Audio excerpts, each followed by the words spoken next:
ਸਤਿ ਸ੍ਰੀ ਅਕਾਲ। ਤੁਸੀਂ ਵੇਖ ਰਹੇ ਹੋ ਪੰਜਾਬ ਮੇਲ USA TV। ਮੈਂ ਹਾਂ ਸੰਜੀਵ ਯਸ਼ ਖੰਨਾ। ਖਬਰਾਂ ਦੇ ਬੁਲੇਟਿਨ ਦੇ ਵਿੱਚ ਤੁਹਾਡਾ ਸਾਰਿਆਂ ਦਾ ਸਵਾਗਤ। ਖਬਰਾਂ ਦੇ ਬੁਲੇਟਿਨ ਦੇ ਸਪਾਂਸਰਸ ਨੇ ਰੀਮੈਕਸ ਦੇ ਰੀਅਲਟਰ ਗੁਰਜਤਿੰਦਰ ਸਿੰਘ ਰੰਧਾਵਾ। ਹਰ ਤਰ੍ਹਾਂ ਦੀ ਪ੍ਰਾਪਰਟੀ ਖਰੀਦਣ ਅਤੇ ਵੇਚਣ ਲਈ ਤੁਸੀਂ ਉਹਨਾਂ ਨੂੰ ਸੰਪਰਕ ਕਰ ਸਕਦੇ ਹੋ। Phone number 9163209444। ਪੇਸ਼ ਨੇ ਚੋਣਵੀਆਂ ਖਬਰਾਂ।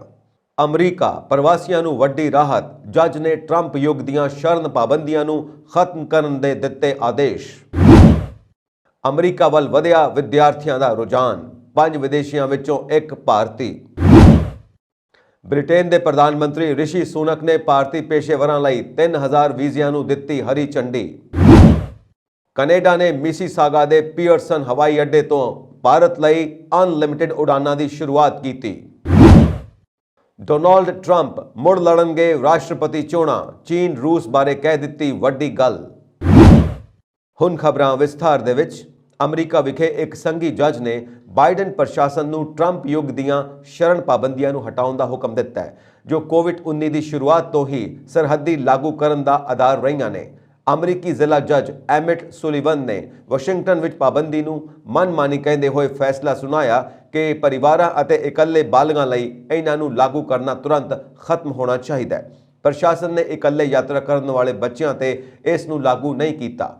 ਕੁਝ ਘੰਟਿਆਂ ਦੇ ਅੰਦਰ ਨਿਆਂ ਵਿਭਾਗ ਨੇ ਜੱਜ ਦੇ ਹੁਕਮ ਨੂੰ 21 ਦਸੰਬਰ ਨੂੰ ਲਾਗੂ ਕਰਨ ਲਈ ਕਿਹਾ ਅਤੇ ਇਸ ਨੂੰ ਤਿਆਰ ਕਰਨ ਲਈ 5 ਹਫ਼ਤਿਆਂ ਦਾ ਸਮਾਂ ਦਿੱਤਾ ਗਿਆ। ਅਮਰੀਕਨ ਸਿਵਲ ਲਿਬਰਟੀਜ਼ ਯੂਨੀਅਨ ਸਮੇਤ ਮੁੱਦਈਆਂ ਨੇ ਦੇਰੀ ਦਾ ਵਿਰੋਧ ਨਹੀਂ ਕੀਤਾ। ਸਰਕਾਰੀ ਵਕੀਲਾਂ ਨੇ ਲਿਖਿਆ ਕਿ ਪਰਿਵਰਤਨ ਦੀ ਮਿਆਦ ਇਹ ਯਕੀਨੀ ਬਣਾਉਣ ਲਈ ਮਹੱਤਵਪੂਰਨ ਹੈ ਕਿ ਡਿਪਾਰਟਮੈਂਟ ਆਫ ਹੋਮਲੈਂਡ ਸਿਕਿਉਰਿਟੀ ਰਾਸ਼ਟਰ ਦੀਆਂ ਸਰਹੱਦਾਂ ਨੂੰ ਸੁਰੱਖਿਅਤ ਕਰਨ ਅਤੇ ਇਸ ਦੇ ਸਰਹੱਦੀ ਕਾਰਜਾਂ ਨੂੰ ਇੱਕ ਵਿਵਸਥਿਤ ਢੰਗ ਨਾਲ ਚਲਾਉਣ ਲਈ ਆਪਣੇ ਮਿਸ਼ਨ ਨੂੰ ਜਾਰੀ ਰੱਖ ਸਕਦਾ ਹੈ। ਸੁਲੀਵਨ, ਜਿਸ ਨੂੰ ਰਾਸ਼ਟਰਪਤੀ ਬਿਲ ਕਲਿੰਟਨ ਦੁਆਰਾ ਨਿਯੁਕਤ ਕੀਤਾ ਗਿਆ ਸੀ, ਨੇ 49 ਪੰਨਿਆਂ ਦੇ ਫੈਸਲੇ ਵਿੱਚ ਲਿਖਿਆ ਕਿ ਅਧਿਕਾਰੀ ਪ੍ਰਵਾਸੀਆਂ ਤੇ ਪ੍ਰਭਾਵ ਅਤੇ ਸੰਭਾਵਿਤ ਵਿਕਲਪਾਂ ਤੇ ਵਿਚਾਰ ਕਰਨ ਵਿੱਚ ਅਸਫਲ ਰਹੇ। ਮਾਰਚ 2020 ਵਿੱਚ ਨਿਯਮ ਲਾਗੂ ਹੋਣ ਤੋਂ ਬਾਅਦ ਪ੍ਰਵਾਸੀਆਂ ਨੂੰ 2.4 ਮਿਲੀਅਨ ਤੋਂ ਵੱਧ ਵਾਰ ਸੰਯੁਕਤ ਰਾਜ ਤੋਂ ਬਾਹਰ ਕੱਢਿਆ ਗਿਆ ਹੈ, ਜਿਸ ਵਿੱਚ ਪ੍ਰਵਾਸੀਆਂ ਨੂੰ ਕੋਵਿਡ-19 ਦੇ ਫੈਲਣ ਨੂੰ ਰੋਕਣ ਦੇ ਆਧਾਰ ਤੇ US ਅਤੇ ਅੰਤਰਰਾਸ਼ਟਰੀ ਕਾਨੂੰਨ ਦੇ ਤਹਿਤ ਸ਼ਰਨ ਲੈਣ ਦੇ ਅਧਿਕਾਰਾਂ ਤੋਂ ਇਨਕਾਰ ਕੀਤਾ ਗਿਆ। ਇਸ ਅਭਿਆਸ ਨੂੰ ਜਨਤਕ ਸਿਹਤ ਨੂੰ ਕਵਰ ਕਰਨ ਵਾਲੇ ਇੱਕ ਵਿਆਪਕ 1944 ਕਾਨੂੰਨ ਦੇ ਟਾਈਟਲ 42 ਦੇ ਤਹਿਤ ਅਧਿਕਾਰਿਤ ਕੀਤਾ ਗਿਆ ਹੈ। ਲੂਸੀਆਨਾ ਵਿੱਚ ਜੱਜ ਦੁਆਰਾ ਮਈ ਵਿੱਚ ਪਾਬੰਦੀ ਨੂੰ ਲਾਗੂ ਰੱਖਣ ਤੋਂ ਪਹਿਲਾਂ US ਅਧਿਕਾਰੀਆਂ ਨੇ ਕਿਹਾ ਕਿ ਉਹ ਸਭ ਤੋਂ ਚੁਣੌਤੀਪੂਰਨ ਸਥਿਤੀ ਵਿੱਚ ਇੱਕ ਦਿਨ ਵਿੱਚ 18,000 ਪ੍ਰਵਾਸੀਆਂ ਨੂੰ ਕੱਢਣ ਦੀ ਯੋਜਨਾ ਬਣਾ ਰਹੇ ਹਨ। ਇੱਕ ਹੈਰਾਨਕੁਨ ਸੰਖਿਆ, ਮਈ ਵਿੱਚ ਪ੍ਰਵਾਸੀਆਂ ਨੂੰ ਇੱਕ ਦਿਨ ਵਿੱਚ ਔਸਤਨ 7800 ਵਾਰ ਰੋਕਿਆ ਗਿਆ, ਜੋ ਬਾਈਡਨ ਨੇ ਰਾਸ਼ਟਰਪਤੀ ਦੇ ਕਾਰਜਕਾਲ ਵਿੱਚ ਸਭ ਤੋਂ ਵੱਧ ਹੈ। ਇਮੀਗ੍ਰੇਸ਼ਨ ਐਡਵੋਕੇਸੀ ਸਮੂਹਾਂ ਨੇ ਟਾਈਟਲ 42 ਨੂੰ ਖਤਮ ਕਰਨ ਲਈ ਸਖਤ ਦਬਾਅ ਪਾਇਆ ਹੈ। ਪਾਬੰਦੀ ਨੂੰ ਰਾਸ਼ਟਰੀਅਤਾ ਦੁਆਰਾ ਅਸਮਾਨ ਤੌਰ ਤੇ ਲਾਗੂ ਕੀਤਾ ਗਿਆ ਹੈ। ਮੈਕਸੀਕਨਾਂ ਤੋਂ ਇਲਾਵਾ ਗੁਆਟੇਮਾਲਾ, ਹੋਂਡੂਰਸ ਅਤੇ ਅਲ ਸੈਲਵਾਡੋਰ ਤੋਂ ਆਏ ਪ੍ਰਵਾਸੀਆਂ ਤੇ ਇਸ ਦਾ ਬਹੁਤਾ ਜ਼ਿਆਦਾ ਪ੍ਰਭਾਵ ਪੈਂਦਾ ਹੈ। ਗੇਲਰਟ ਨੇ ਕਿਹਾ ਕਿ ਇਹ ਨਿਰਾਸ਼ ਪਨਾਹ ਮੰਗਣ ਵਾਲਿਆਂ ਲਈ ਇੱਕ ਬਹੁਤ ਵੱਡੀ ਜਿੱਤ ਹੈ। ਇਹ ਹੁਕਮ ਉਮੀਦ ਹੈ ਕਿ US ਇਤਿਹਾਸ ਦੇ ਇਸ ਭਿਆਨਕ ਦੌਰ ਦਾ ਅੰਤ ਕਰ ਦੇਵੇਗਾ, ਜਿਸ ਵਿੱਚ ਅਸੀਂ ਅਤਿਆਚਾਰ ਦਾ ਸਾਹਮਣਾ ਕਰ ਰਹੇ ਲੋਕਾਂ ਨੂੰ ਪਨਾਹ ਦੇਣ ਲਈ ਆਪਣੀ ਗੰਭੀਰ ਵਚਨਬੱਧਤਾ ਨੂੰ ਤਿਆਗ ਦਿੱਤਾ ਹੈ। ਅਮਰੀਕਾ ਵਿੱਚ ਪੜ੍ਹਾਈ ਦੇ ਮਾਮਲੇ ਵਿੱਚ ਪਿਛਲੇ ਇੱਕ ਦਹਾਕੇ ਵਿੱਚ ਭਾਰਤੀ ਵਿਦਿਆਰਥੀਆਂ ਨੇ ਵੱਡੀ ਛਾਲ ਮਾਰੀ ਹੈ। ਅਮਰੀਕਾ ਵਿੱਚ ਭਾਰਤੀ ਵਿਦਿਆਰਥੀਆਂ ਦੀ ਗਿਣਤੀ ਦੁੱਗਣੀ ਤੋਂ ਵੀ ਵੱਧ ਹੋ ਗਈ ਹੈ। ਓਪਨ ਡੋਰਸ ਰਿਪੋਰਟ 2022 ਦੇ ਅਨੁਸਾਰ ਅਮਰੀਕਾ ਵਿੱਚ ਕੁੱਲ ਵਿਦੇਸ਼ੀ ਵਿਦਿਆਰਥੀਆਂ ਦੀ ਗਿਣਤੀ ਵਿੱਚ ਭਾਰਤੀਆਂ ਦੀ ਪ੍ਰਤੀਸ਼ਤਤਾ 11.8 ਤੋਂ ਵੱਧ ਕੇ 21% ਹੋ ਗਈ ਹੈ। ਜਿਸ ਦਰ ਨਾਲ ਭਾਰਤੀ ਵਿਦਿਆਰਥੀ ਅਮਰੀਕਾ ਜਾ ਰਹੇ ਨੇ, ਆਉਣ ਵਾਲੇ ਸਾਲਾਂ ਵਿੱਚ ਉਹਨਾਂ ਦੇ ਚੀਨੀ ਵਿਦਿਆਰਥੀਆਂ ਨੂੰ ਪਛਾੜਨ ਦੀ ਉਮੀਦ ਹੈ। ਜੂਨ ਤੋਂ ਅਗਸਤ ਦਰਮਿਆਨ 82,000 ਵੀਜ਼ੇ ਜਾਰੀ ਕੀਤੇ ਗਏ ਹਨ, ਜੋ ਕਿ ਸਾਰੇ ਦੇਸ਼ਾਂ ਵਿੱਚੋਂ ਸਭ ਤੋਂ ਵੱਧ ਹਨ। ਕਰੋਨਾ ਦੌਰ ਤੋਂ ਬਾਅਦ ਅਮਰੀਕਾ ਵਿੱਚ ਸਾਲ 2021-22 ਵਿੱਚ ਅੰਤਰਰਾਸ਼ਟਰੀ ਵਿਦਿਆਰਥੀਆਂ ਦੀ ਗਿਣਤੀ ਵਿੱਚ 80% ਦਾ ਵਾਧਾ ਹੋਇਆ ਹੈ। ਵਿਦੇਸ਼ੀ ਵਿਦਿਆਰਥੀਆਂ ਦੀ ਗਿਣਤੀ ਹੁਣ 2.68 ਲੱਖ ਤੱਕ ਪਹੁੰਚ ਗਈ ਹੈ। ਭਾਰਤੀ ਵਿਦਿਆਰਥੀਆਂ ਦੀ ਵਾਧੇ ਦੀ ਦਰ ਵਿੱਚ ਕਰੀਬ 19% ਵਾਧਾ ਹੋਇਆ ਹੈ। ਅਮਰੀਕਾ ਵਿੱਚ ਹੁਣ 1.99 ਲੱਖ ਭਾਰਤੀ ਵਿਦਿਆਰਥੀ ਨੇ। ਚੀਨ ਤੋਂ ਬਾਅਦ ਹੁਣ ਅਮਰੀਕਾ ਵਿੱਚ ਭਾਰਤੀ ਵਿਦਿਆਰਥੀਆਂ ਦੀ ਗਿਣਤੀ ਸਭ ਤੋਂ ਵੱਧ ਹੋ ਗਈ ਹੈ। ਜਿੱਥੇ ਭਾਰਤ ਦੇ ਵਿਦਿਆਰਥੀਆਂ ਦੀ ਗਿਣਤੀ ਵੱਧ ਰਹੀ ਹੈ, ਉੱਥੇ ਚੀਨ ਦੇ ਵਿਦਿਆਰਥੀਆਂ ਦੀ ਗਿਣਤੀ ਲਗਾਤਾਰ ਘਟ ਰਹੀ ਹੈ।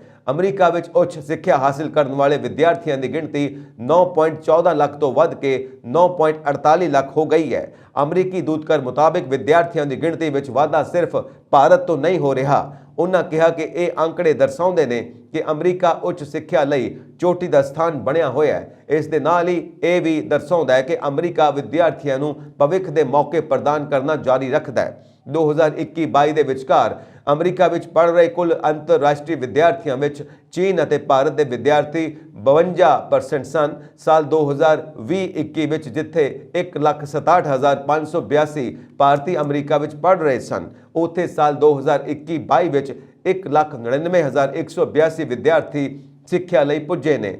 ਇਹਨਾਂ ਅੰਕੜਿਆਂ ਤੋਂ ਇਹ ਵੀ ਸਪਸ਼ਟ ਹੋ ਜਾਂਦਾ ਹੈ ਕਿ ਕਰੋਨਾ ਮਹਾਮਾਰੀ ਦੌਰਾਨ ਭਾਰਤ ਦੇ ਵਿਦਿਆਰਥੀਆਂ ਦੀ ਗਿਰਾਵਟ ਖਤਮ ਹੋ ਗਈ ਹੈ।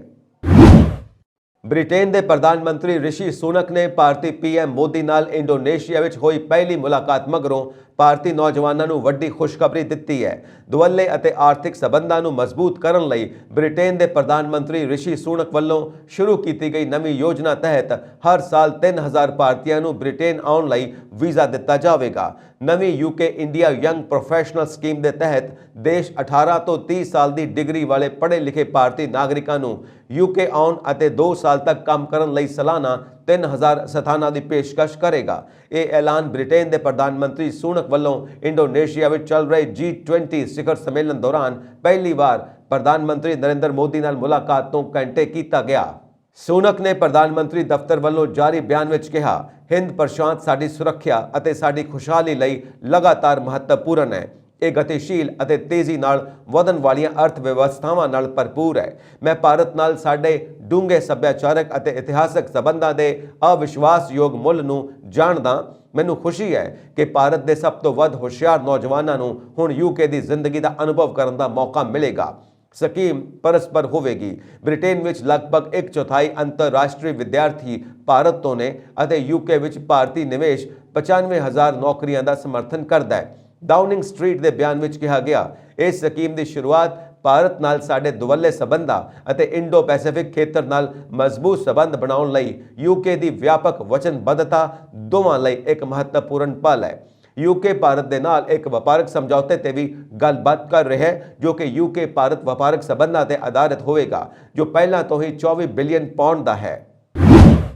ਕੈਨੇਡਾ ਤੋਂ ਭਾਰਤ ਵਿਚਕਾਰ ਹਵਾਈ ਯਾਤਰਾ ਲਈ ਹੋਰ ਵਿਕਲਪਾਂ ਦੀ ਉਮੀਦ ਕਰ ਸਕਦੇ ਹੋ, ਕਿਉਂਕਿ ਮਿਸੀਸਾਗਾ ਤੇ ਬਰੈਂਪਟਨ ਵਰਗੇ GTA ਭਾਈਚਾਰਿਆਂ ਨੂੰ ਮੁੰਬਈ, ਬੈਂਗਲੁਰੂ ਤੇ ਹੋਰ ਬਹੁਤ ਸਾਰੀਆਂ ਭਾਰਤੀ ਮੰਜ਼ਿਲਾਂ ਨਾਲ ਜੋੜਨ ਲਈ ਅਸੀਮਿਤ ਉਡਾਣਾਂ ਦੀ ਸ਼ੁਰੂਆਤ ਕੀਤੀ ਹੈ। ਫੈਡਰਲ ਸਰਕਾਰ ਨੇ ਭਾਰਤ ਦੇ ਨਾਲ ਇੱਕ ਨਵਾਂ ਸੌਦਾ ਕੀਤਾ ਹੈ, ਜਿਸ ਨਾਲ ਮਨੋਨੀਤ 에ਅਰਲਾਈਨਾਂ ਨੂੰ ਦੋਵਾਂ ਦੇਸ਼ਾਂ ਵਿਚਕਾਰ ਅਸੀਮਿਤ ਗਿਣਤੀ ਵਿੱਚ ਉਡਾਣਾਂ ਚਲਾਉਣ ਦੀ ਇਜਾਜ਼ਤ ਦਿੱਤੀ ਗਈ ਹੈ। ਪਿਛਲੇ ਸਮਝੌਤੇ ਤੋਂ ਇੱਕ ਬਹੁਤ ਵੱਡਾ ਵਾਅਦਾ, ਜਿਸ ਨੇ ਹਰੇਕ ਦੇਸ਼ ਨੂੰ ਪ੍ਰਤੀ ਹਫ਼ਤੇ ਸਿਰਫ 35 ਉਡਾਣਾਂ ਤੱਕ ਸੀਮਿਤ ਕੀਤਾ ਹੈ। ਮਿਸੀਸਾਗਾ ਦੇ MPP ਦੇ ਟਰਾਂਸਪੋਰਟ ਮੰਤਰੀ ਓਮਰ ਐਲਗਬਰਾ ਨੇ ਸੋਮਵਾਰ ਨਵੰਬਰ 14 ਨੂੰ ਮਿਸੀਸਾਗਾ ਦੇ ਪੀਅਰਸਨ ਹਵਾਈ ਅੱਡੇ ਤੇ ਇਹ ਘੋਸ਼ਣਾ ਕਰਦੇ ਹੋਏ ਕਿਹਾ ਕਿ ਨਵਾਂ ਸਮਝੌਤਾ 에ਅਰਲਾਈਨਾਂ ਲਈ ਫਾਇਦੇਮੰਦ ਹੋਵੇਗਾ। ਅਮਰੀਕਾ ਦੇ ਸਾਬਕਾ ਰਾਸ਼ਟਰਪਤੀ ਡੋਨਾਲਡ ਟਰੰਪ ਨੇ ਮੰਗਲਵਾਰ ਨੂੰ ਐਲਾਨ ਕੀਤਾ ਕਿ ਉਹ ਤੀਜੀ ਵਾਰ ਵਾਈਟ ਹਾਊਸ ਲਈ ਚੋਣ ਲੜਨਗੇ। ਉਹਨਾਂ ਨੇ ਮੱਧਕਾਲੀ ਚੋਣਾਂ ਵਿੱਚ ਰਿਪਬਲਿਕਨ ਪਾਰਟੀ ਦੇ ਮਾੜੇ ਪ੍ਰਦਰਸ਼ਨ ਅਤੇ ਮਾਰੇ ਲਾਗੋ ਕਲੱਬ ਸਮੇਤ ਹੋਰ ਮਾਮਲਿਆਂ ਵਿੱਚ ਆਪਣੇ ਵਿਰੁੱਧ ਚੱਲ ਰਹੀ ਕਾਨੂੰਨੀ ਜਾਂਚ ਦੇ ਵਿਚਕਾਰ ਇਹ ਐਲਾਨ ਕੀਤਾ। ਹਾਲਾਂਕਿ ਸਭ ਦੀਆਂ ਨਜ਼ਰਾਂ ਇਸ ਗੱਲ ਤੇ ਟਿਕੀਆਂ ਹੋਈਆਂ ਨੇ ਕਿ ਕੀ ਰਿਪਬਲਿਕਨ ਪਾਰਟੀ 2020 ਦੀਆਂ ਰਾਸ਼ਟਰਪਤੀ ਚੋਣਾਂ ਵਿੱਚ ਆਪਣੀ ਹਾਰ ਮੰਨਣ ਤੋਂ ਇਨਕਾਰ ਕਰਨ ਵਾਲੇ ਟਰੰਪ ਨੂੰ ਆਪਣਾ ਉਮੀਦਵਾਰ ਮੰਨੇਗੀ ਜਾਂ ਨਹੀਂ। ਟਰੰਪ ਦਾ ਕਹਿਣਾ ਹੈ ਕਿ ਚੀਨ ਅਤੇ ਰੂਸੀ ਨੇਤਾਵਾਂ ਨੇ ਮੇਰਾ ਸਨਮਾਨ ਕੀਤਾ ਹੈ। ਰੂਸ ਅਤੇ ਚੀਨ ਪਹਿਲਾਂ ਅਮਰੀਕਾ ਦਾ ਸਨਮਾਨ ਕਰਦੇ ਸਨ। ਉੱਤਰੀ ਕੋਰੀਆ ਨੇ 3 ਸਾਲ ਪਹਿਲਾਂ ਉਹਨਾਂ ਨਾਲ ਮੇਰੀ ਮੁਲਾਕਾਤ ਤੋਂ ਬਾਅਦ ਕੋਈ ਵੀ ਮਿਜ਼ਾਈਲ ਨਹੀਂ ਛੱਡੀ ਹੈ। ਜਦੋਂ ਮੈਂ ਰਾਸ਼ਟਰਪਤੀ ਸੀ ਤਾਂ ਅਮਰੀਕਾ ਇੱਕ ਸ਼ਾਨਦਾਰ ਭਵਿੱਖ ਦੀ ਰਾਹ ਤੇ ਸੀ। ਦੂਜੇ ਰਾਸ਼ਟਰਪਤੀਆਂ ਦੇ ਉਲਟ ਮੈਂ ਆਪਣੇ ਵਾਅਦੇ ਪੂਰੇ ਕੀਤੇ ਨੇ। ਟਰੰਪ ਦੇ ਹਾਰ ਮੰਨਣ ਤੋਂ ਇਨਕਾਰ ਕਰਨ ਅਤੇ ਉਹਨਾਂ ਦੇ ਕਥਿਤ ਭੜਕਾਊ ਭਾਸ਼ਣਾਂ ਦੇ ਵਿਚਕਾਰ 6 ਜਨਵਰੀ ਨੂੰ ਉਹਨਾਂ ਦੇ ਸਮਰਥਕਾਂ ਨੇ ਅਮਰੀਕੀ ਸੰਸਦ ਭਵਨ ਕੈਪੀਟਲ ਹਿੱਲ ਵਿੱਚ ਕਥਿਤ ਤੌਰ ਤੇ ਹਿੰਸਾ ਕੀਤੀ ਸੀ। ਪਾਮ ਬੀਚ ਸਥਿਤ ਮਾਰੇ ਲਾਗੋ ਕਲੱਬ ਵਿੱਚ 30 ਅਮਰੀਕੀ ਝੰਡਿਆਂ ਅਤੇ ਮੇਕ ਅਮਰੀਕਾ ਗ੍ਰੇਟ ਅਗੇਨ ਨਾਅਰੇ ਵਾਲੇ ਬੈਨਰ ਵਿਚਕਾਰ ਖੜੇ ਟਰੰਪ ਨੇ ਆਪਣੇ ਹਜ਼ਾਰਾਂ ਸਮਰਥਕਾਂ, ਕਲੱਬ ਮੈਂਬਰਾਂ ਅਤੇ ਪੱਤਰਕਾਰਾਂ ਨੂੰ ਸੰਬੋਧਨ ਕਰਦੇ ਹੋਏ ਕਿਹਾ, ਅੱਜ ਮੈਂ ਅਮਰੀਕਾ ਦੇ ਰਾਸ਼ਟਰਪਤੀ ਅਹੁਦੇ ਲਈ ਆਪਣੀ ਉਮੀਦਵਾਰੀ ਦਾ ਐਲਾਨ ਕਰ ਰਿਹਾ। ਟਰੰਪ ਨੇ ਆਪਣੇ ਸਿਆਸੀ ਸਫ਼ਰ ਦੇ ਬੇहद ਨਾਜ਼ੁਕ ਦੌਰ ਵਿੱਚ ਇੱਕ ਵਾਰ ਫਿਰ ਰਾਸ਼ਟਰਪਤੀ ਚੋਣ ਲੜਨ ਦਾ ਐਲਾਨ ਕੀਤਾ ਹੈ। ਉਹ ਮੱਧਕਾਲੀ ਚੋਣਾਂ ਵਿੱਚ ਰਿਪਬਲਿਕਨ ਪਾਰਟੀ ਦੀ ਜਿੱਤ ਦੇ ਵਿਚਕਾਰ ਆਪਣੀ ਮੁਹਿੰਮ ਸ਼ੁਰੂ ਕਰਨਾ ਚਾਹੁੰਦੇ ਸਨ, ਪਰ ਟਰੰਪ ਦੇ ਸਮਰਥਨ ਵਾਲੇ ਉਮੀਦਵਾਰ ਜ਼ਿਆਦਾਤਰ ਹਾਰ ਕਾਰਨ ਉਹਨਾਂ ਦਾ ਇਹ ਸੁਪਨਾ ਪੂਰਾ ਨਹੀਂ ਹੋ ਸਕਿਆ। ਰਿਪਬਲਿਕਨ ਪਾਰਟੀ ਵਿੱਚ ਟਰੰਪ ਦੀ ਹਮਾਇਤ ਲਗਾਤਾਰ ਘਟ ਰਹੀ ਹੈ। ਹਾਲ ਹੀ ਦੇ ਮਹੀਨਿਆਂ ਵਿੱਚ ਉਹਨਾਂ ਨੂੰ ਆਪਣੇ ਕੁਝ ਸਹਿਯੋਗੀਆਂ ਦੀ ਆਲੋਚਨਾ ਦਾ ਸਾਹਮਣਾ ਕਰਨਾ ਪਿਆ ਹੈ, ਜਿਨ੍ਹਾਂ ਦਾ ਕਹਿਣਾ ਹੈ ਕਿ ਇਹ ਰਿਪਬਲਿਕਨ ਪਾਰਟੀ ਲਈ ਭਵਿੱਖ ਵੱਲ ਵੇਖਣ ਦਾ ਸਮਾਂ ਹੈ। ਫਲੋਰੀਡਾ ਦੇ ਗਵਰਨਰ ਰੌਨ ਡਿਸੈਂਟਿਸ ਪਾਰਟੀ ਵਿੱਚ ਰਾਸ਼ਟਰਪਤੀ ਅਹੁਦੇ ਦੀ ਉਮੀਦਵਾਰੀ ਦੇ ਪਹਿਲੇ ਪਸੰਦ ਵਜੋਂ ਉੱਭਰ ਰਹੇ ਨੇ। ਅਮਰੀਕਾ ਦੇ ਜਲਵਾਯੂ ਰਾਜਦੂਤ ਜੌਨ ਕੈਰੀ ਨੇ ਮੰਗਲਵਾਰ ਨੂੰ ਸੰਕੇਤ ਦਿੱਤਾ ਕਿ ਉਹ ਮਿਸਰ ਵਿੱਚ ਸੰਯੁਕਤ ਰਾਸ਼ਟਰ ਦੀ ਸਾਲਾਨਾ ਜਲਵਾਯੂ ਵਾਰਤਾ ਵਿੱਚ ਆਪਣੇ ਚੀਨੀ ਹਮਰੁਤਬਾ ਨਾਲ ਗੱਲਬਾਤ ਕਰ ਸਕਦੇ ਨੇ। ਅਮਰੀਕੀ ਰਾਸ਼ਟਰਪਤੀ ਜੋ ਬਾਈਡਨ ਅਤੇ ਚੀਨੀ ਰਾਸ਼ਟਰਪਤੀ ਸ਼ੀ ਜਿਨਪਿੰਗ ਵਿਚਾਲੇ ਸੋਮਵਾਰ ਨੂੰ ਹੋਈ ਮੁਲਾਕਾਤ ਤੋਂ ਬਾਅਦ ਦੋਵਾਂ ਦੇਸ਼ਾਂ ਦੇ ਸਬੰਧਾਂ ਵਿੱਚ ਸੁਧਾਰ ਦੇ ਸੰਕੇਤ ਮਿਲੇ ਨੇ। ਦੋਵੇਂ ਦੁਨੀਆ ਦੇ ਪ੍ਰਦੂਸ਼ਣ ਫੈਲਾਉਣ ਵਾਲੇ ਦੇਸ਼ਾਂ ਦੀ ਸੂਚੀ ਵਿੱਚ ਸਿਖਰ ਤੇ ਨੇ। ਚੀਨ ਦੇ ਜਲਵਾਯੂ ਅਧਿਕਾਰੀ ਸ਼ੀ ਜਿਨਹੁਆ ਨਾਲ ਮੁਲਾਕਾਤ ਕਰਨ ਲਈ ਪੁੱਛੇ ਜਾਣ ਤੇ ਕੈਰੀ ਨੇ ਸਹੀ ਜਾਣਕਾਰੀ ਦਿੰਦੇ ਬਿਨਾਂ ਐਸੋਸੀਏਟਿਡ ਪ੍ਰੈਸ ਨੂੰ ਕਿਹਾ ਕਿ ਮੈਂ ਉਹਨਾਂ ਨੂੰ ਕੁਝ ਸਮੇਂ ਦੌਰਾਨ ਮਿਲਾਂਗਾ। ਅਸੀਂ ਗੱਲ ਕਰ ਸਕਦੇ ਹਾਂ, ਅਸੀਂ ਦੇਖਾਂਗੇ ਕੀ ਹੁੰਦਾ ਹੈ। ਬਾਈਡਨ ਨੇ ਸੋਮਵਾਰ ਨੂੰ ਦੱਸਿਆ ਕਿ ਚੀਨੀ ਰਾਸ਼ਟਰਪਤੀ ਸ਼ੀ ਜਿਨਪਿੰਗ ਨੇ ਅਮਰੀਕਾ ਨਾਲ ਜਲਵਾਯੂ ਪਰਿਵਰਤਨ ਵਾਰਤਾ ਮੁੜ ਸ਼ੁਰੂ ਕਰਨ ਲਈ ਸਹਿਮਤੀ ਦਿੱਤੀ ਹੈ। ਸ਼ੀ ਨੇ ਅਮਰੀਕੀ ਪ੍ਰਤੀਨਿਧੀ ਸਭਾ ਦੀ ਸਪੀਕਰ ਨੈਂਸੀ ਪੈਲੋਸੀ ਦੇ ਤਾਈਵਾਨ ਦੌਰੇ ਤੋਂ ਬਾਅਦ ਗੱਲਬਾਤ ਨੂੰ ਮੁਅੱਤਲ ਕਰ ਦਿੱਤਾ ਸੀ। ਪ੍ਰਧਾਨ ਮੰਤਰੀ ਨਰਿੰਦਰ ਮੋਦੀ ਅਤੇ ਅਮਰੀਕਾ ਦੇ ਰਾਸ਼ਟਰਪਤੀ ਜੋ ਬਾਈਡਨ ਨੇ ਮੰਗਲਵਾਰ ਨੂੰ ਭਾਰਤ ਅਮਰੀਕਾ ਰਣਨੀਤਕ ਭਾਈਵਾਲੀ ਦੀ ਸਥਿਤੀ ਦੀ ਸਮੀਖਿਆ ਕੀਤੀ, ਜਿਸ ਵਿੱਚ ਮਹੱਤਵਪੂਰਨ ਅਤੇ ਉੱਭਰ ਰਹੀ ਟੈਕਨੋਲੋਜੀ ਅਤੇ ਨਕਲੀ ਬੁੱਧੀ ਵਰਗੇ ਖੇਤਰ ਸ਼ਾਮਿਲ ਨੇ। ਵਿਦੇਸ਼ ਮੰਤਰਾਲਾ MEA ਨੇ ਕਿਹਾ ਕਿ ਦੋਵਾਂ ਨੇਤਾਵਾਂ ਨੇ ਆਪਣੀ ਬੈਠਕ ਵਿੱਚ ਆਲਮੀ ਅਤੇ ਖੇਤਰੀ ਵਿਕਾਸ ਬਾਰੇ ਵੀ ਚਰਚਾ ਕੀਤੀ, ਜੋ ਇਸ ਇੰਡੋਨੇਸ਼ੀਆਈ ਸ਼ਹਿਰ ਵਿੱਚ G20 ਸਿਖਰ ਸੰਮੇਲਨ ਦੇ ਹਾਸ਼ੀਏ ਤੇ ਹੋਈ। ਇਹ ਸਮਝਿਆ ਜਾਂਦਾ ਹੈ ਕਿ ਯੂਕਰੇਨ ਸੰਘਰਸ਼ ਅਤੇ ਇਸ ਦੇ ਪ੍ਰਭਾਵ ਬਾਰੇ ਵੀ ਵਿਚਾਰ ਵਟਾਂਦਰੇ ਹੋਏ। MEA ਨੇ ਕਿਹਾ ਕਿ ਦੋਵਾਂ ਨੇਤਾਵਾਂ ਨੇ ਕੁਆਡ ਅਤੇ 12U2 ਵਰਗੇ ਨਵੇਂ ਸਮੂਹਾਂ ਵਿੱਚ ਭਾਰਤ ਅਤੇ ਅਮਰੀਕਾ ਦਰਮਿਆਨ ਨੇੜਲੇ ਸਹਿਯੋਗ ਬਾਰੇ ਤਸੱਲੀ ਪ੍ਰਗਟਾਈ। MEA ਨੇ ਇੱਕ ਬਿਆਨ ਵਿੱਚ ਕਿਹਾ ਕਿ ਦੋਵਾਂ ਨੇਤਾਵਾਂ ਨੇ ਭਾਰਤ ਅਮਰੀਕਾ ਦੀ ਰਣਨੀਤਕ ਸਾਂਝੇਦਾਰੀ ਦੇ ਲਗਾਤਾਰ ਡੂੰਘੇ ਹੋਣ ਦੀ ਸਮੀਖਿਆ ਕੀਤੀ, ਜਿਸ ਵਿੱਚ ਭਵਿੱਖਮੁਖੀ ਖੇਤਰਾਂ ਜਿਵੇਂ ਕਿ ਮਹੱਤਵਪੂਰਨ ਅਤੇ ਉੱਭਰਦੀਆਂ ਟੈਕਨੋਲੋਜੀਆਂ, ਉੱਨਤ ਕੰਪਿਊਟਰਿੰਗ, ਨਕਲੀ ਬੁੱਧੀ ਆਦਿ ਵਿੱਚ ਸਹਿਯੋਗ ਸ਼ਾਮਿਲ ਹੈ। MEA ਨੇ ਕਿਹਾ ਕਿ ਦੋਵਾਂ ਨੇਤਾਵਾਂ ਨੇ ਵਿਸ਼ਵ ਵਿਆਪੀ ਅਤੇ ਖੇਤਰੀ ਘਟਨਾਕ੍ਰਮ ਤੇ ਚਰਚਾ ਕੀਤੀ। ਇਸ ਵਿੱਚ ਕਿਹਾ ਗਿਆ ਕਿ ਪ੍ਰਧਾਨ ਮੰਤਰੀ ਮੋਦੀ ਨੇ ਭਾਰਤ ਅਮਰੀਕਾ ਸਾਂਝੇਦਾਰੀ ਨੂੰ ਮਜ਼ਬੂਤ ਕਰਨ ਲਈ ਰਾਸ਼ਟਰਪਤੀ ਬਾਈਡਨ ਦੇ ਲਗਾਤਾਰ ਸਮਰਥਨ ਲਈ ਧੰਨਵਾਦ ਕੀਤਾ। ਉਹਨਾਂ ਨੇ ਭਰੋਸਾ ਪ੍ਰਗਟਾਇਆ ਕਿ ਦੋਵੇਂ ਦੇਸ਼ ਭਾਰਤ ਦੀ G20 ਪ੍ਰੈਜ਼ੀਡੈਂਸੀ ਦੌਰਾਨ ਨਜ਼ਦੀਕੀ ਤਾਲਮੇਲ ਬਣਾਈ ਰੱਖਣਗੇ, ਜਦੋਂ ਕਿ ਕੁਆਡ ਵਿੱਚ ਭਾਰਤ, ਅਮਰੀਕਾ, ਆਸਟ੍ਰੇਲੀਆ ਅਤੇ ਜਾਪਾਨ ਸ਼ਾਮਿਲ ਨੇ। I2U2 ਦੇ ਮੈਂਬਰ ਅਮਰੀਕਾ, ਸੰਯੁਕਤ ਅਰਬ ਅਮੀਰਾਤ ਅਤੇ ਇਜ਼ਰਾਈਲ ਨੇ। ਭਾਰਤ ਵਰਤਮਾਨ ਵਿੱਚ ਇੰਡੋਨੇਸ਼ੀਆ, ਇਟਲੀ ਅਤੇ ਭਾਰਤ ਵਾਲੇ G20 ਟ੍ਰੋਇਕਾ ਮੌਜੂਦਾ, ਪਿਛਲੀ ਅਤੇ ਆਉਣ ਵਾਲੀ G20 ਪ੍ਰੈਜ਼ੀਡੈਂਸੀ ਦਾ ਹਿੱਸਾ ਹੈ। ਪ੍ਰਧਾਨ ਮੰਤਰੀ ਇੰਡੋਨੇਸ਼ੀਆ ਦੇ ਰਾਸ਼ਟਰਪਤੀ ਜੋਕੇ ਵਿਡੋਡੋ ਦੇ ਸੱਦੇ ਤੇ ਸਿਖਰ ਸੰਮੇਲਨ ਵਿੱਚ ਹਿੱਸਾ ਲੈ ਰਹੇ ਨੇ। ਇੰਡੋਨੇਸ਼ੀਆ G20 ਦਾ ਮੌਜੂਦਾ ਪ੍ਰਧਾਨ ਹੈ। ਕੈਨੇਡਾ ਵੱਲੋਂ ਲਗਾਤਾਰ ਰੂਸ ਵਿਰੋਧੀ ਪਾਬੰਦੀਆਂ ਦੇ ਜਵਾਬ ਵਿੱਚ ਰੂਸ ਨੇ ਇੱਕ ਨਵਾਂ ਕਦਮ ਚੁੱਕਿਆ ਹੈ। ਰੂਸ ਦੇ ਵਿਦੇਸ਼ ਮੰਤਰਾਲੇ ਨੇ 100 ਹੋਰ ਕੈਨੇਡੀਅਨ ਨਾਗਰਿਕਾਂ ਦੇ ਦਾਖਲੇ ਤੇ ਰੋਕ ਲਗਾ ਦਿੱਤੀ ਹੈ। ਮੰਤਰਾਲੇ ਨੇ ਸੋਮਵਾਰ ਨੂੰ ਇੱਕ ਬਿਆਨ ਵਿੱਚ ਕਿਹਾ ਕਿ ਨਵੀਂ ਬਲੈਕ ਲਿਸਟ ਵਿੱਚ ਉੱਚ ਦਰਜੇ ਦੇ ਅਧਿਕਾਰੀ, ਕਾਰੋਬਾਰੀ ਲੋਕ ਅਤੇ ਮੀਡੀਆ ਅਤੇ ਵਿੱਤੀ ਸੰਸਥਾਵਾਂ ਦੇ ਪ੍ਰਤੀਨਿਧੀ ਸ਼ਾਮਿਲ ਨੇ, ਜੋ ਰੂਸ ਵਿਰੋਧੀ ਗਤੀਵਿਧੀਆਂ ਵਿੱਚ ਸ਼ਾਮਿਲ ਨੇ। ਮੰਤਰਾਲੇ ਦੁਆਰਾ ਜਾਰੀ ਕੀਤੀ ਗਈ ਪੂਰੀ ਸੂਚੀ ਦੇ ਅਨੁਸਾਰ ਹੁਣ 1005 ਕੈਨੇਡੀਅਨ ਨਾਗਰਿਕ ਰੂਸੀ ਪਾਬੰਦੀਆਂ ਦੇ ਅਧੀਨ ਨੇ, ਜਿਸ ਵਿੱਚ ਯਾਤਰਾ ਪਾਬੰਦੀ ਵੀ ਸ਼ਾਮਿਲ ਹੈ।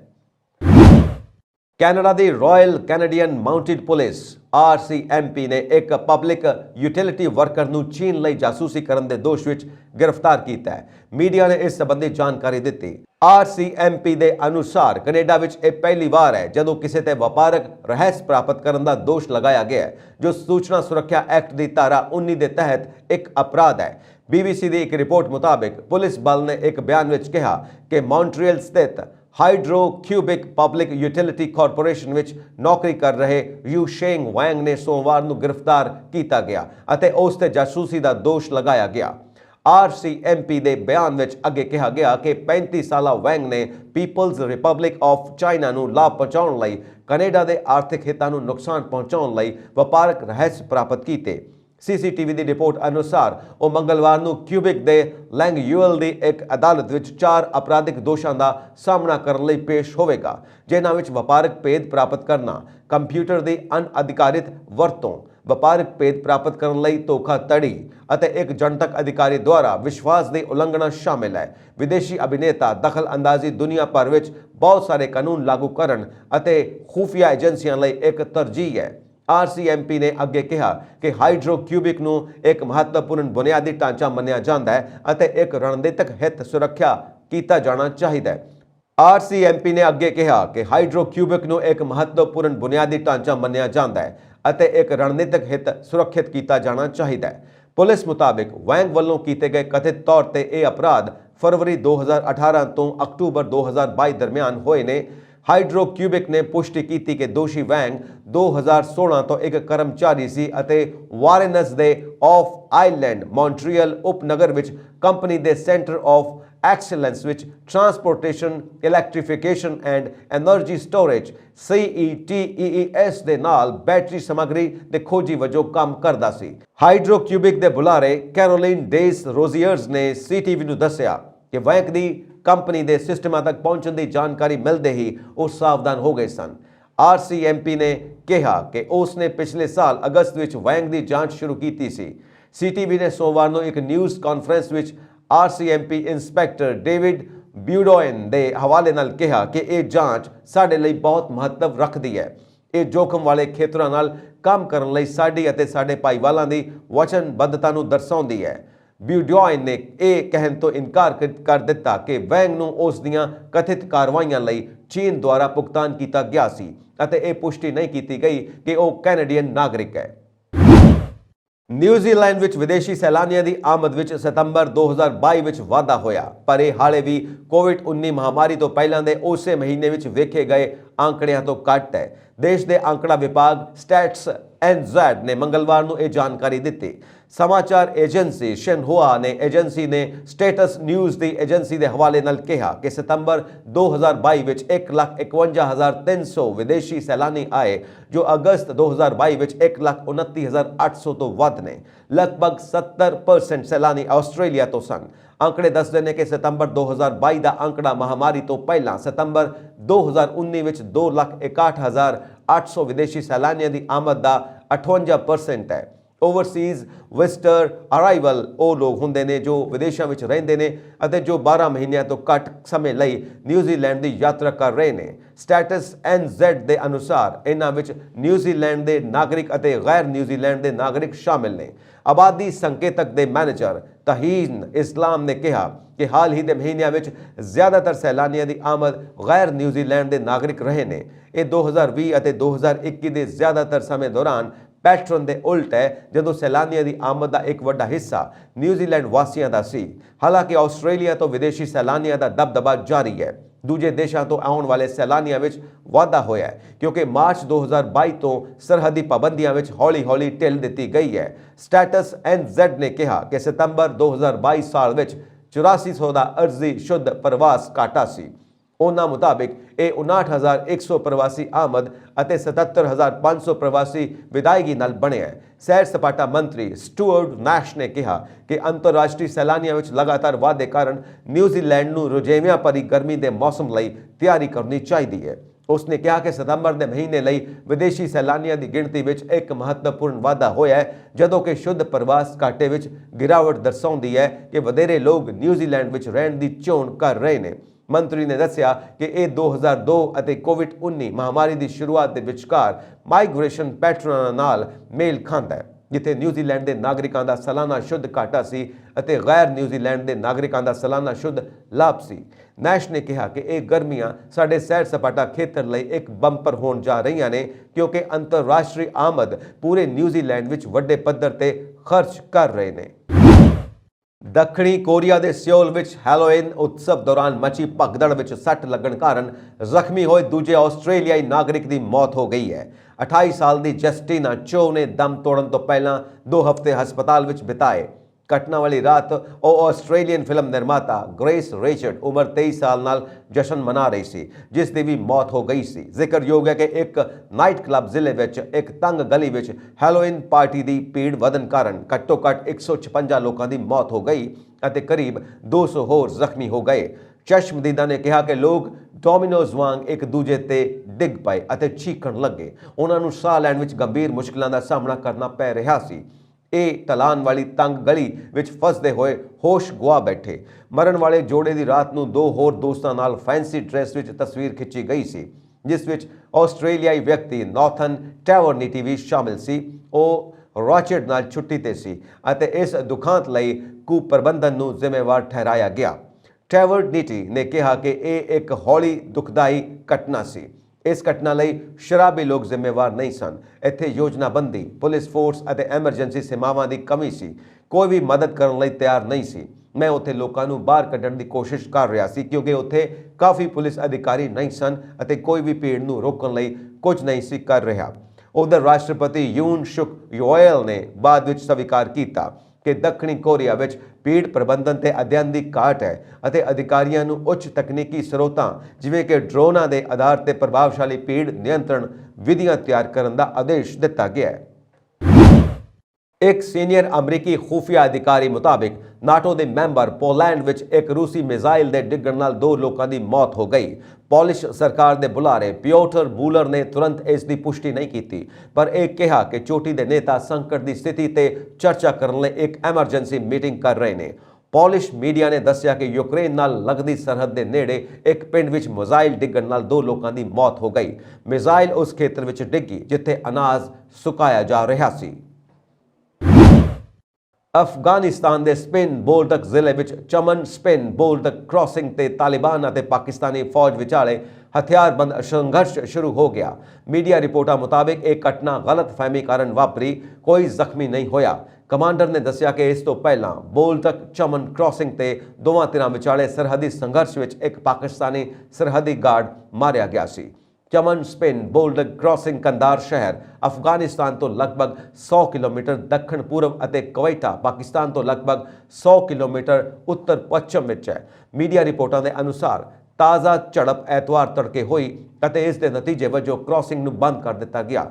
ਇਸ ਕ੍ਰਾਸਿੰਗ ਤੋਂ ਰੋਜ਼ਾਨਾ ਕਰੋੜਾਂ ਲੋਕ ਲੰਘਦੇ ਨੇ, ਜਿਸ ਨਾਲ ਇਹ ਪ੍ਰਮੁੱਖ ਵਪਾਰਕ ਬਿੰਦੂ ਬਣਿਆ ਹੋਇਆ ਹੈ। ਤਾਲਿਬਾਨ ਨੇ ਪਿਛਲੇ ਸਾਲ ਅਗਸਤ ਵਿੱਚ ਅਫਗਾਨਿਸਤਾਨ ਵਿੱਚ ਸੱਤਾ ਤੇ ਕਬਜ਼ਾ ਕਰ ਲਿਆ, ਜਿਸ ਨਾਲ ਅਮਰੀਕਾ ਦੀ ਹਮਾਇਤ ਵਾਲੀ ਸਰਕਾਰ ਖਤਮ ਹੋ ਗਈ। ਦੱਸ ਦਈਏ ਕਿ ਅਮਰੀਕੀ ਫੌਜ ਅਫਗਾਨਿਸਤਾਨ ਵਿੱਚ ਤਾਲਿਬਾਨ ਦੇ ਖਿਲਾਫ ਲੜ ਰਹੀ ਸੀ। ਇਸ ਦੇ ਜਾਣ ਤੋਂ ਬਾਅਦ ਤਾਲਿਬਾਨ ਨੇਤਾ ਮੁਹੰਮਦ ਹਸਨ ਅਖੁੰਦ ਦੀ ਅਗਵਾਈ ਵਿੱਚ ਇੱਕ ਨਵੀਂ ਸਰਕਾਰ ਦੀ ਸਥਾਪਨਾ ਕੀਤੀ।